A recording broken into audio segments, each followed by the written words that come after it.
today we all woke up to this news کہ army chief general Qamar Javed Bajwa صاحب نے امریکہ میں کہا کہ جو انڈیا دیا انہوں نے کہ اب وہ اپنے موجودہ جو ان کا ریٹائرمنٹ ڈیٹ ہے اس کو ریٹائر ہو جائیں گے. What was your first reaction جب آپ نے یہ سنا؟ دیکھیے میرا خیال ہے جنرل باجوہ تو یہ کہہ ہی رہے ہیں اور انہوں نے ISPR کی بھی اسٹیٹمنٹ آئی تھی اور انہوں نے بھی یہ کہا تھا. لیکن مسئلہ یہ ہے کہ جو اس وقت پاکستان کی جو پالیٹکس ہے اس کے اندر ایک سچویشن ہے. سچویشن یہ ہے کہ ہمارا ماننا یہ ہے جو عمران خان نے کامران خان صاحب کو انٹرویو میں بھی یہ بات کہی, جو وہ خان صاحب کا یہ کہنا ہے کہ آپ اس کو ایکسٹینشن تو انہوں نے ورڈ نہیں یوز کیا تھا, انہوں نے کہا تھا کہ آپ اس کو ہولڈ کر لیں یا ڈیفر کر لیں ٹل یہ الیکشنز جو ہیں وہ ہو جائیں اور نئی حکومت آ کے آرمی چیف کی تعیناتی کرے. اس میں بہت وقت ضائع ہو گیا. لیکن وہ آپ کی لگتا ایسے ہے کہ آپ کی جو یہ خواہش کہہ لیں, تجویز کہہ لیں, یہ نہیں مانی گئی. وہ کہہ رہے ہیں کہ نہیں یار میرا time, my time is up, I am leaving. So اب اس سے آپ یہ دو چیزیں دیکھیں. اس وقت بھی جب آپ کو یاد ہوگا یہ عمران خان صاحب کی اسٹیٹمنٹ کے بعد آپ فوراً بعد میرے پروگرام ادھر ہی جب تشریف رکھتے تھے میں نے اس ٹائم بھی کہا تھا کہ دیکھیں 29 نومبر کو اپوائنٹمنٹ تو ہونی ہے. اگر if he decides to go then there has to be an appointment. So ایک تو سوال یہ ڈیپینڈ کرتا ہے نا, اگر 29 نومبر سے پہلے پاکستان میں اگر انٹرم گورنمنٹ ہوگی تو پھر کیا سچویشن ہوگی. انٹرم گورنمنٹ لیٹ سے اگر آپ 5 کو یا انٹرم گورنمنٹ آ جائے ہونے والی ہے. سچویشنز ہم ڈسکس کر رہے ہیں نا. اچھا تو سچویشنز میں یہ ہے کہ ہمارا تو لانگ مارچ بالکل تیار ہے. اگر پاکستان کے اندر انٹرم گورنمنٹ آتی ہے تو سپریم کورٹ کا یہ فیصلہ ہے کہ ایسے فیصلے جن کی ایک لانگ ٹرم امپلیکیشن ہے وہ پھر انٹرم گورنمنٹ نہیں لے سکتی. تو اس صورت میں اس وقت دیکھیں گے. ہاں بالکل. دوسرا یہ ہے کہ ایکسٹینشن جو آپ چاہ رہے تھے کہ فارملی اس طرح کا کچھ ہو جائے وہ تو نہیں ہوا. دوسرا ایک گفتگو پاکستان کی آپ بار بار کہتے ہیں کہ اسٹیبلشمنٹ کا پاکستانی پالیٹکس کا ایک کردار تھا. حالانکہ یہ بھی کہا گیا کہ اب وہ کردار سیاست سے پیچھے ہٹ گئے ہیں. سو اس کا مطلب اب what is it? It's a state where آپ انتظار کریں گے کہ اب حکومت کیا کرتی یا یہ ایسا نہیں ہے. دیکھیے یہ تو ایک چیف صاحب کی خواہش ہو سکتی ہے کہ پیچھے ہٹ جائے, لیکن ایسا ہوتا ہے نہیں, نہ ہی ایسا ہے.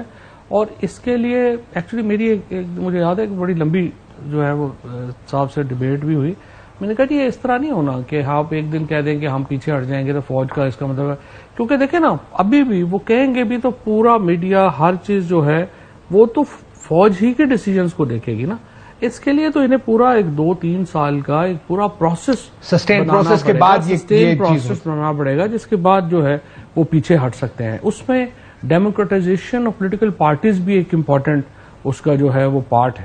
یہ نہیں ہو سکتا کہ ایک دن آپ کہیں کہ وہ سارا کام کرا کے اگلے دن تجھے کو وہ جیسے واپس ہٹ گئے. اس طرح تو ہونا نہیں نا. ان کی خواہش ہو سکتی ہے لیکن ہونا نہیں. It's a good thing. دیکھیں وہ انہوں نے آئے, ان کو ایک ایکسٹینشن اور ایک اور بات پورا کیا, وہ گھر جا رہے ہیں.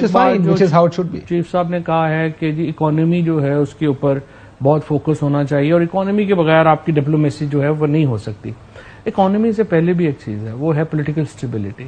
اگر آپ کی پولیٹیکل اسٹیبلٹی نہیں ہے, ابھی بھی 2 چیزوں میں سے کوئی ایک پولیٹیکل اسٹیبلٹی یا ساکھ بالکل لوگوں کا خیال ہے کہ ڈاکٹر صاحب آ رہے ہیں. اور اس گورنمنٹ میں بھی آپ دیکھ لیں کہ فارمر فائنانس منسٹر اور پریزنٹ فائنانس منسٹر جو ہے وہی آپس میں لڑ پڑے ہیں, تو آپ کی اکنامک اسٹیبلٹی کیسے آ سکتی ہے. تو اس لیے امپورٹنٹ یہ ہے کہ فوج کو جو اسٹیبلشمنٹ کو جو سوچنا چاہیے, فوج کو جو سوچنا چاہیے اکنامک اسٹیبلٹی کے ساتھ وہی ہوا جو اسد عمر صاحب کے ساتھ ہوا. نہیں بہت برا ہوا ہے. اسد عمر کی تو رسپیکٹ تھی, کوئی بندہ لوگ جو تھے وہ سارے ان کی تو تعریف ہی کر رہے تھے. سازش تو ہو گئی تھی نا. سازش تو ہوگی لیکن اس طرح بےعزت کر کے تو کسی نے نہیں نکالا. Actually Asad Umar left very آنریبلی. آج میں بلکہ کسی چینل پہ حنیف عباسی صاحب کے ٹکٹ دیکھ رہا تھا, میں نے کہا اگر ٹافیاں بنانے والے کو وزیر خزانہ بنانا تھا مجھے بنا دیتے, یہ میں بہتر کر لیتا. اس نے وہی کام کیا جو طریقے انصاف کر کے they've thrown Miftah under the bus totally and completely. اس سے پہلے طارق فضل نے کہا, اس سے پہلے ایک بس نہیں, انہوں نے بس آدھی لائن دے سامنے اٹھاتا ہے, ہر تھوڑی دیر بعد ایک بس آدھی ہے بیچارے تو چھٹ ٹور کے خوشامد میں بھی زیادہ لوگ شروع ہو جاتے ہیں نا کہ مریم بی بی اور ان کی آڈیو لیکس آ گئی ہیں تو پتہ چل گیا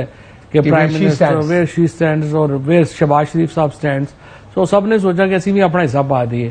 حالانکہ وہ ظاہر ہے کہ مفتاح کا تو قصور نہیں تھا، ہر ایک کو پتہ ہے کیا، لیکن میری نظر میں آرمی کو جو اسٹیبلشمنٹ کو they should be more worried about the political stability right now than economic stability. And that political stability is also needed because a lot of people are now talking about this. وہ آپ نے مریم نواز شریف صاحبہ کا ذکر کیا، وہ آج ایک کل ان کا پاسپورٹ ان کو واپس ملا، آج وہ چلی گئی ہیں 1 مہینے کے لیے پاکستان سے باہر. جانا تو انہوں نے تھا، لندن چلی گئی ہیں، لیکن پہلی چیز 3 سال تک پاسپورٹ رکھنا دیکھیں. اب ذرا اصولی بات کر لیتے ہیں، کیا رکھنا چاہیے اگر somebody is، I understand 2 sides ہیں. ایک سائڈ پہ آپ دیکھتے ہیں ساگڈار صاحب، سلیمان شہباز، علی عمران، پاکستان سے باہر جاتے ہیں واپس ہی نہیں آتے، حکومت آتی واپس آ جاتے، نہیں ہوتے تو اس طرف چلے جاتے ہیں، وہ قانون کا سامنا نہیں کرتے. ایک حصہ تو یہ ہے.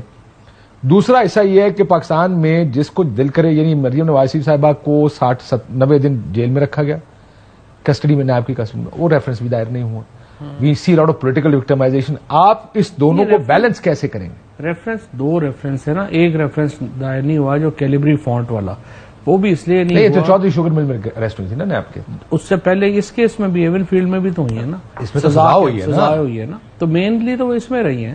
چودھری شوگر مل میں تو کوئی نہیں میرا خیال ہے وہ تو. اور وہ بھی میں نے آخری پیرا اس دن پڑھ کے سنایا تھا کہ aiding and abetting Nawaz Sharif and hiding these properties. نہیں، ایڈنگ اینڈ ابیٹنگ کا ایکچولی نہیں تھا، وہ مین تھیم ہی وہ تھا. انہوں نے تو آپ کو یاد ہے کہ اب بھی وہ الحمدللہ جائیں گی ایون فیلڈ اپارٹمنٹ کے سامنے ایک پریس کانفرنس کریں گی اور کہیں گی کہ میری لندن تو کیا پاکستان میں بھی کوئی پراپرٹی نہیں ہے. اور اگلے بندے پوچھیں گے جناب یہ پچھلے اپارٹمنٹ کس کے ہیں، تو بس وہیں پہ پریس کانفرنس ختم ہو جائے گی. سو یہ تو پاکستان کے ساتھ ایک مذاق ہے نا جو مریم نواز شریف کے کیس میں ہوا ہے یا نواز شریف کے کیس میں ہو رہا ہے.